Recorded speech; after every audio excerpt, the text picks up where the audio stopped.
considering the fact na naikiinom lang yan sa bahay ni Natipi. Back then. Well, para-pareho lang naman sila. Yung isa wala rin trabaho yun. Ampo ni Lisa Tanas. Kaya actually yung video ay picture na pinakita mo. So nakita mo talaga na double agent, ano? Kaya pala hindi matira-tira mga Marcos at saka si Amy. Lalo na mga Marcos, hindi lang mamura-mura kasi nakikinabang pala sila din sa pera ng bayan dun sa pagpapainom, pagpapakain. Kasi saan ba galing yung pera ni Taning? 'Di ba? Yeah. Nakikinabang kaya hindi nila matira-tira si Bangag. Tapos ngayon nagtatago sila sa pagiging Bisaya na taga Bukid, taga saan ba siya? I don't know, Davao ba siya? Hindi naman taga Davao. Bukid noon. Na ginagamit ang pagiging supporter ni Pangulong as Duterte supporter sa pangingikil ang mga lintik. Ayan, no? Sabi ni Sairi, maritesing to the highest level. Truly Lee. Ayan, gusto mo ba ipakita ko pa yung bank account? Nasa na 5K sa'yo? Andali lang. Sige, mag-checka mo na kayo. Natawa ko noon after ng live natin kahapon. Nag-post si Chopanga regarding dun sa Maisog Vancouver event nyo. Talaga? Yes, and then parang pinapalabas nga nila ayun na naman. Soliciting na naman daw. Ay, nainggit kayo. Kasi may mga taong willing magbayad ng venue at ng pagkain nila. Makita lang yung alindog ko. Wala kayong ganun mga akla. Sa Pilipinas, lahat kayo libre. Nga ako dyan. Pag may nakikiride na mga vloggers, yung mga hinayupak nung unang uwi ko, ako nang libre lahat. May pasalubong pa kayong tsokolate, may wallet, may bag. Ganon ako noong 2017, di ba, MJ? Diba? Remember welcome si Madam. Madam Tusha. Si Madam Tusha na dito. Taga-Amerika. Hi, Madam Tusha. Pag umuwi, hello. Like ako, may tsokolate ka na, may libre ka na, meron ka pang libreng wallet or bag.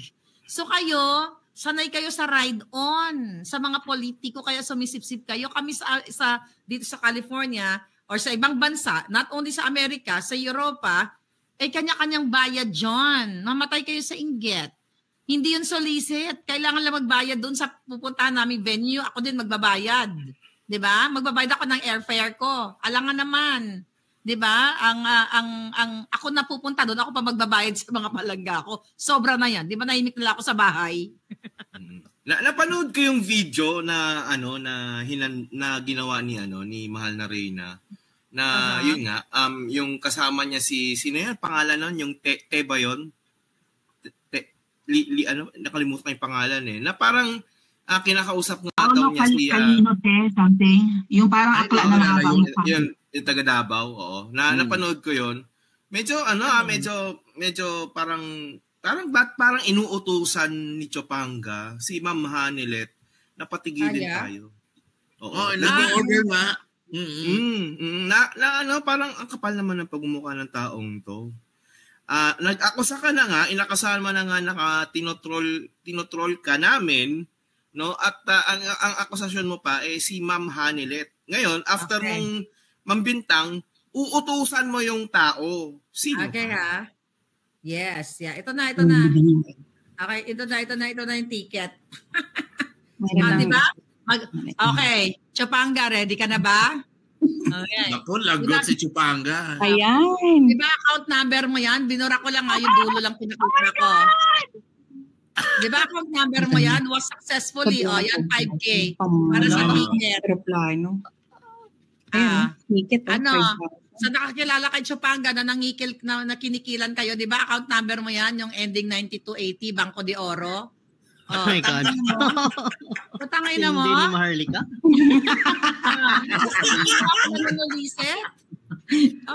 Yung namin sa Vancouver, mga palangga, pumunta kayo. August 24 yun, you have to pay for your food and your venue. Masarap. Hindi ako mag-shoulder ng venue nyo. Excuse me, palangga. So, yan ang ayaw nilang intindihin. Yan ang ayaw nilang intindihin. Meron daw bagong sasabihin pala si Mother. Pasabog lang ngayon lang. Mainit-init. Sige. Huwag mo muna yung Mother. Tapusin ko lang to. As hindi yun solicit. Okay? Wala akong kinita. Wala akong talent fee Sans. Sandra, pwede mo manghingi ng talent fee? Baka naman kasi entertainment. Baka naman. I love that. I love my friends there in Vancouver. Magkasama na kami since 2016, Duterte time. Nag-i-event kami laging ganun. Nag-hire sila ng venue. Actually, I'll tell you something a little bit. Nung pumunta ako sa, I think that was 2017 sa Vancouver, may event doon, malaking event na parang may mga fashion show and everything. Alam mo ba yung kaibigan ko si Sandra? Yan, Maisog, Vancouver. Inis na inis doon sa ibang organizer kasi kinuha ako ng instant host. Sabi sa akin, sabi niya, pagod ka na, nakakatayo, hindi ka naman bayad. Sabi niya sa akin, instant host ka. Sabi ko, so okay palang ga. As long as masaya ang tao, okay lang. Yun ang katotohanan. Wala pong talent fee si Maharlika kasi sabi nga ng mga bashers, hindi naman daw ako artista. Pero excuse me, artistahin ang alindog ko. Bye. Okay, Mother. Si Mother, yeah, ngayon lang to eh. Tinawagan ako ng mga boss ko. Nag-iimbita sila sa atin sa isang island, sa Davao. Ay! Kaya lang, hindi kami ako makapunta. Ano to, senator, talagang malayo, Mare. Dito. Alam mo, di ba yan sa Samal Island? Baka sa Samal yan. Sama mo na sila. Hihingi ka ng permit kay Sadako. Kaya kayo lagi. Sa Tilaga Ay, baka sabihin, nagsulitit na naman to. Ay, sorry. Hindi ako papayagan pa uwi ni Sadako. Ay, hindi daw siya papayagan umuwi ng Pilipinas si Sadako. Nilibag. Si Angot, sila nagsusulisit. Sorry sila. Ako mismo pinapatawag ng politiko para lang magsaya. Natutuwa daw kasi sa atin. Magkain. Shout out ko, nakatuwa. Madam Tusha, wag na natin sila pangalanan, baka mabahiran. Pa-shoutout sa mga politikong nag-i-invite kay atin. Sa atin lahat. Kasi hindi ako makapunta, Mother. Alam mo naman ako, may detert at wanted. Gugundo rin ako dyan, kaya kayo na lang muna. At ang maganda dito, pag nag-aya yung mga kaibigan natin, boss sa Senate, nagbibigay talaga yan. Hindi mo na kailangan manghinga na ka makikiusap ka pang kagaya nung isa. Hindi tayo ganon. Sila mismo magbibigay sa atin. Kasi naman ikaw binibigyan ka. Kasi nga, yung talent fee mo dahil psychic ka. Pampaano yun. Oo, yun lang naman. Pero kami naman, Mother, just to clear here, hindi na namin kailangan manghingi. Ang importante, ina-acknowledge yung aming effort dito. Masaya na kami doon. Sabi mo, pagawa na lang ng award para mainggit yung mga alpotista, yung parang pang-Oscar. Meron. Nagpapabot ng pasalamat kasi parang sila.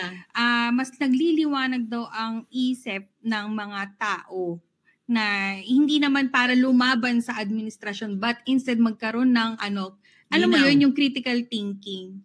Nahahasa daw ang critical thinking nitong mga tao. Totoo yun. Ang maganda daw dito kasi sa grupo na to, puro daw, kaya tagal si Chupanga, yan ang ebidensya, bank account mo o Banco de Oro, 9280. Binigyan ka ng pamasahe. 5,000 lang. Inaaway niya ngayon. Hinaharas niya ngayon to, yung nagbigay sa kanya. At yun na nga. Ang gago, ulitin natin sa kapapasok lang ha, ang gago niya, magsusumbong pa ngayon kay Inday Sara. Inday, sasabihin ko kay Basta kay VP. Tinulungan ka na, Chupanga. Tinulungan ka na ng Mother ng 5K. Magsusumbong ka kay Inday Sara na Day, isumbong ko tong nagbigay sa akin dahil binuking ako ni Maharlika. Nye. Anyway. Okay, go ahead. Bring it on, Mother Reyna. Ay, naubusan ako ng energy. Magti 3 hours na tayo.